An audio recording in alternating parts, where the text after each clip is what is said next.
आज हम लोग Himadri speciality chemicals and PCBL को कंपैरेटिव एनालिसिस देखेंगे जो कि कार्बन ब्लैक बिजनेस में काम करती हुई देखने को मिल रही है। और ये बिजनेस देखेंगे ऐसा है कि डायरेक्ट और इनडायरेक्ट इनके प्रोडक्ट के यूज ऑफ टायर में री इन्फोर्समेंट के लिए तौर पे देखने को मिल रहा है। तो टायर बिजनेस में जिनको भी इन्वेस्ट करना है उनके लिए एक अच्छा चॉइस हो सकता है। बट ये पूरा वीडियो एजुकेशन पर्पज से ही होगा, उस हिसाब से आप इसको देख सकते हैं। तो इसमें कंपैरिजन का वजह ये है कि ये दोनों ही कंपनियां अपने अपने सेगमेंट में बेहतर कर रही है। हिमाद्री थोड़ी सी एडवांटेज स्पेशलिटी के तौर केमिकल्स के तौर पर ज़्यादा काम करती हुई देखने को मिली है। कार्बन ब्लैक्स में देखेंगे तो 90% 90 टू 91% देखेंगे प्रोडक्ट जो भी कार्बन पेट्रोलियम प्रोडक्ट से निकलते हैं, रिफाइन प्रोडक्ट, तो जिसको कार्बन ब्लैक्स के तौर पे यूज़ किया जाता है। अगर आप देखें प्राइसिंग पॉइंट ऑफ व्यू से देखिए मार्केट, तो हिमाद्री देखिए 448 का प्राइस चल रहा है, पीसीबीएल 258 का प्राइस चल रहा है। लास्ट ट्रेडिंग सेशन में दोनों में पॉजिटिव रुझान देखने को मिला है।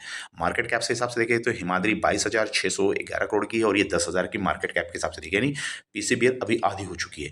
पी के अकॉर्डिंग देखेंगे तो हिमाद्री के पी अभी भी कम देखने को मिल रहा है, मार्केट कैप ज़्यादा है। एंड 32 के पी, 39 के पीपीआई। पीजी के अकॉर्डिंग देखेंगे तो पीसीबीएल के पीजी काफ़ी हाई है, यानी ईपीएस ग्रोथ लाने में डिस्टर्ब रही है। 35 की पीजी ग्रोथ आ रही है, हिमाद्री के पीजी अच्छे आते दिख रहे हैं। आरओसी आरई के मामला में देखेंगे तो हिमाद्री बेहतर कर रही है। डेट के मामला में देखेंगे तो हिमाद्री बेहतर है पीसीबीएल से। एंड सेल्स ग्रोथ में देखेंगे तो हिमाद्री की नेगेटिव सेल्स ग्रोथ है एक सालों का अगर देखें तो वहाँ पे लेकिन 3% की नेगेटिव है, जबकि पीसीबीएल में थोड़े से 0.42 के नेगेटिव ग्रोथ है। सेल्स देखेंगे तो कितनी कर रही है, 4,507 करोड़ की सेल्स हिमाद्री ला रही है, जबकि पीसीबीएल 8,210 करोड़ की सेल्स। सेल्स के मामलों में देखेंगे तो मार्केट कैप कम होने के बावजूद भी पीसीबीएल यहाँ देखेंगे तो अंडरलाइन पॉइंट है कि सेल्स अच्छी करती हुई देखने को मिली है as compare to Himadri. ROC Himadri के बेहतर है, 1 ईयर रिटर्न देखेंगे तो हिमाद्री के बेहतर दिख रहे हैं। कैश फ्लो में देखा जाए तो पीसीबीएल अपने जिस हिसाब से सेल्स कर रही है उसके डबल अपने कैश फ्लो लेके आ रही है। नेट प्रॉफिट देखा जाए तो हिमाद्री के बेहतर दिख रहे हैं। क्वार्टरली रिजल्ट Q3 के जो आए हैं उसमें देखेंगे हिमाद्री में 5% से सेल्स ग्रोथ डिग्रोथ 8% से डिग्रोथ हुआ है पीसीबीएल में। एंड प्रॉफिट 95% से डिग्रोथ हुआ है, लेकिन हिमाद्री में देखेंगे क्वार्टरली रिजल्ट अच्छे हैं, सेल्स 3% से बढ़ा है और ऑन प्रॉफिट 35%। आरएसआई लेवल पे दोनों ही बराबर पोजीशन पे 47 के आरएसआई पे दिख रहे हैं। दोनों के प्राइस कंपैरिजन को देखेंगे तो हमारा हिमाद्री ब्लू लाइन देखने को मिल रही होगी आपको और पीसीबीएल देखिए ऑरेंज लाइन देखेंगे। दोनों के पोजीशन एक दिन के रिटर्न अप्रॉक्सीमेट बराबर देखने को मिल रहे हैं।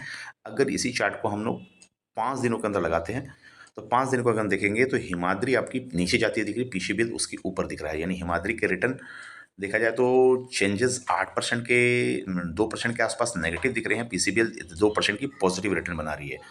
अगर 6 मंथ के चार्ट पॉइंट ऑफ व्यू से देखें तो हिमाद्री देखेंगे हिमाद्री स्पेशल किलोमीटर 2% नीचे है और पीसीबीएल देखेंगे 6 मंथ में 31% नीचे जाता हुआ देखने को मिला, यानी पीसीबीएल में गिरावट ज़्यादा देखने को मिल रही है लास्ट 6 मंथ में। अगर 1 ईयर के चार्ट फ्रेम पे देखेंगे तो यहाँ पे देखेंगे तो हिमाद्री पॉजिटिव बन चुकी है, 8% के पॉजिटिव रिटर्न है। और जहाँ के पीसीबीएल देखा जाए तो यहाँ पे 34% का नेगेटिव था। अब ये चांस क्या है कि पीसीबीएल में गिरावट ज़्यादा है, हिमाद्री में फ्लैटर टू फ्लैट अभी भी इस मार्केट कंडीशन में दिख रहा है, चूँकि क्वार्टर रिजल्ट इसके 3 के अच्छे दिखे हैं।